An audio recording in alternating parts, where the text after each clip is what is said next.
Picture the physical scene. It is January 22, 1918, or, well, January 9, if you're looking at the old Russian calendar. Right. You are inside the walls of the Smolny Institute in Petrograd. Outside, the Russian winter is just at its absolute bitterest. Oh, yeah, I'm freezing. The streets are completely frozen solid. The supply lines are completely shattered. Nothing is moving. And inside this building, the Central Committee of the Bolshevik Party is in session. Which is basically the nerve center of the whole revolution. Exactly. And the air in this room is just heavy with sheer physical exhaustion. I mean, it's thick with smoke. People have been arguing for hours, and it's crackling with this raw tension. The kind of tension that only really exists when the survival of a newly born state hangs entirely on what happens in the next few hours. Yeah, the stakes are literally life and death. Right. 3 irreconcilable positions regarding the German peace demands are about to be put to a vote.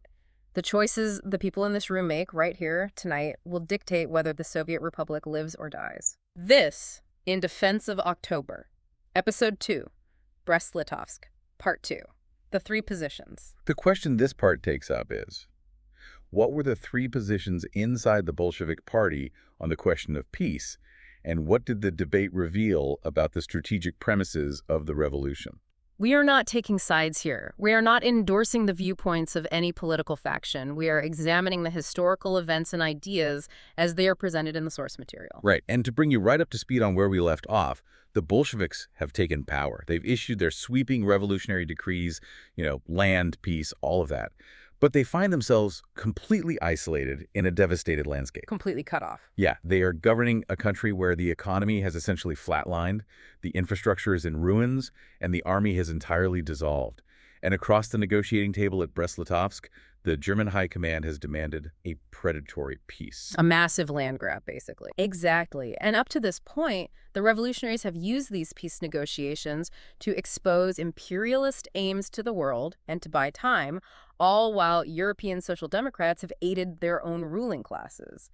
So the abyss has been completely revealed. Now, the Bolshevik Party must decide their path forward. And that path forward was completely fractured. I mean, the leadership was severely divided on how to respond to the German military machine.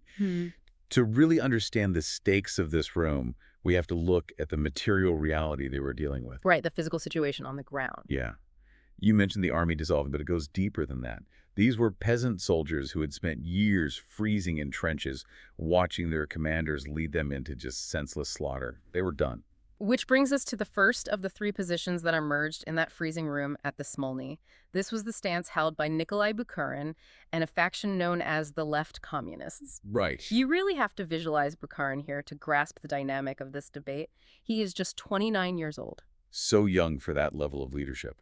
Yeah, incredibly young. He's brilliant. He's intensely passionate. And he is someone Lenin himself referred to as the favorite of the party. He basically represents the youth.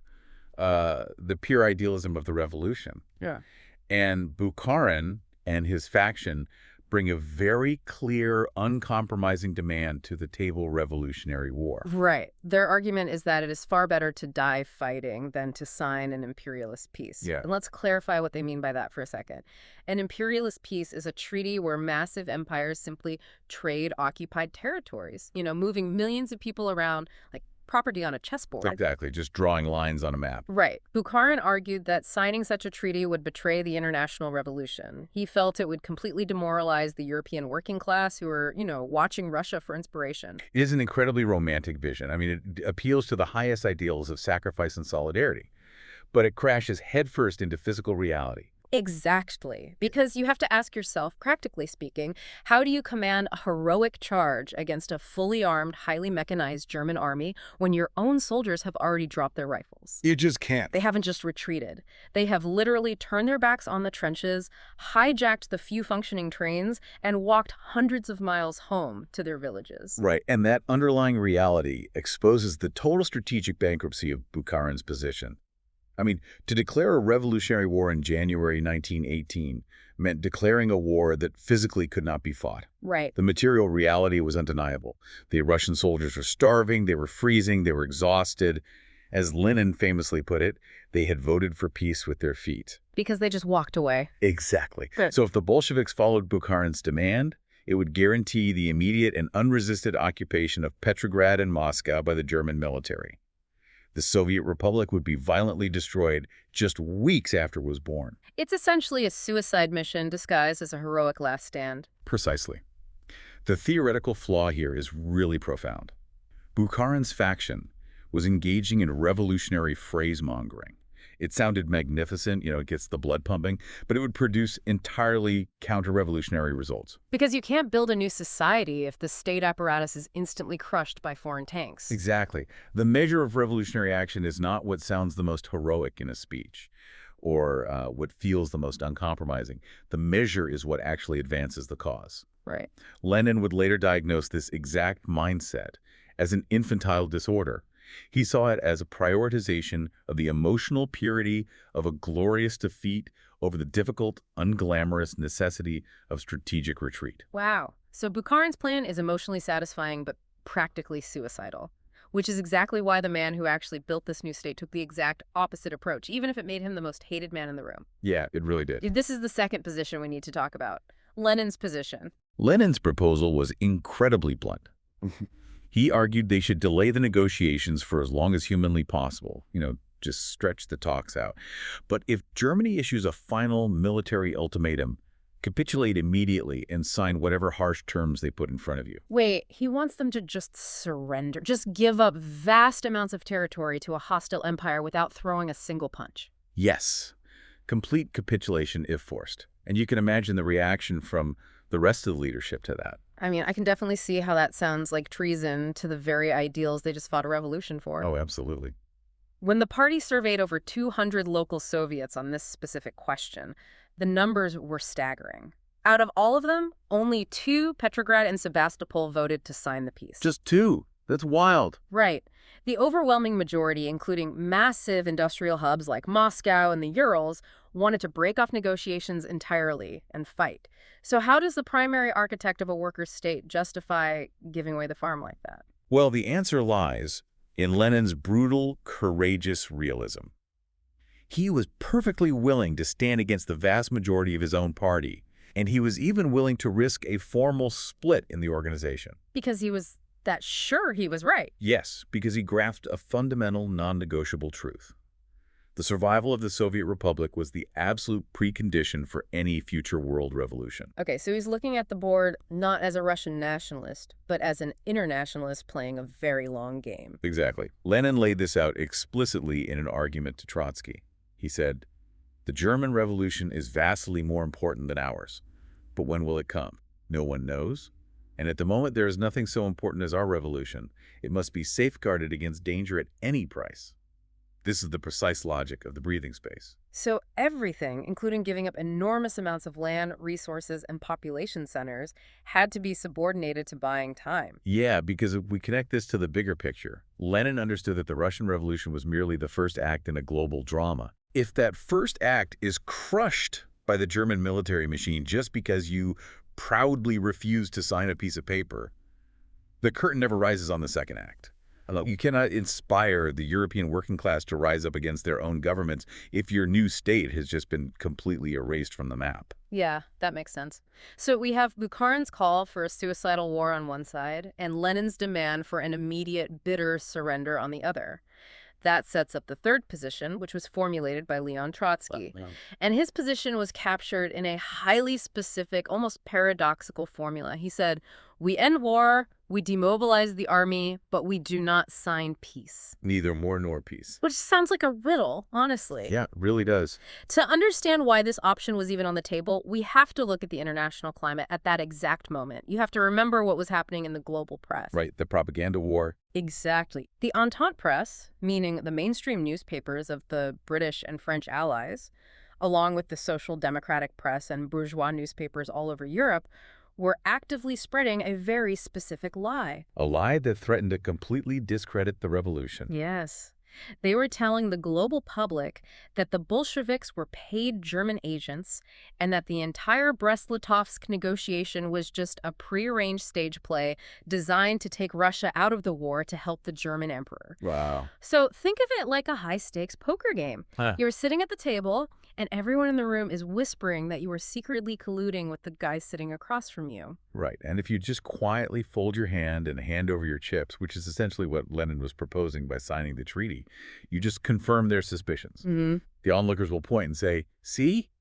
We told you they were working together." Exactly. To prove your absolute integrity to the room, you can't just fold. You have to force the winner to stand up, pull out a gun, and take your chips by force. Only then will the room see that you were yielding to extreme violence, not colluding in some secret conspiracy. That analogy perfectly captures the deep political logic behind Trotsky's tactic. It was all about exposing the mechanics of power. Trotsky fully agreed with Lenin on the material facts.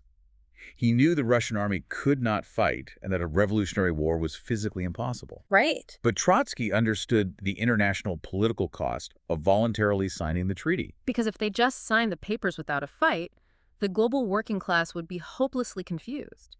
The lies of the British and French press would seem entirely validated. Exactly.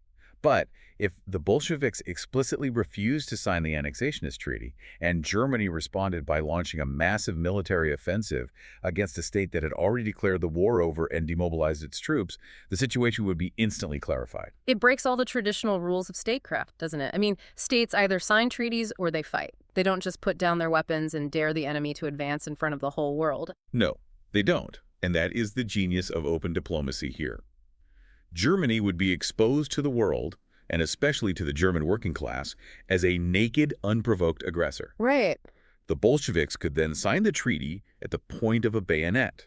By doing so, they would prove to the international working class that they yielded only to overwhelming military force, preserving their political credibility on the world stage. And there is a crucial internal dynamic here too, right? This wasn't just Trotsky going rogue and doing whatever he wanted. Not at all. What is essential to understand about the dynamic inside that room is that Lenin and Trotsky struck an explicit agreement. To prevent the party from completely splitting over these extreme differences, they built a political bridge. A compromise. Yeah. Trotsky agreed he would not support the left communists' call for a revolutionary war, and Lenin agreed he would not publicly attack Trotsky's position of neither war nor peace. This mutual agreement is what held the leadership together. Okay, let's bring it back to that concrete timeline, to that tense, freezing room on January 22. The decisive vote is finally called. Lenin's proposal to capitulate immediately upon an ultimatum is defeated. Bukharin's demand for a revolutionary war is rejected, and Trotsky's formula of neither war nor peace is officially adopted by the Central Committee. It becomes the official policy of the ruling party. And it doesn't stop there. 3 days later, on January 25, there is a joint session with the left socialist revolutionaries. This was the radical peasant party the Bolsheviks were in a fragile ruling coalition with at the time, Right. And they approved the exact same formula. So Trotsky packs his bags and returns to the negotiating table at Brest-Litovsk carrying this specific democratically approved mandate. He goes back with the full weight of the Soviet government behind his strategy. But here is where we hit a massive historical discrepancy.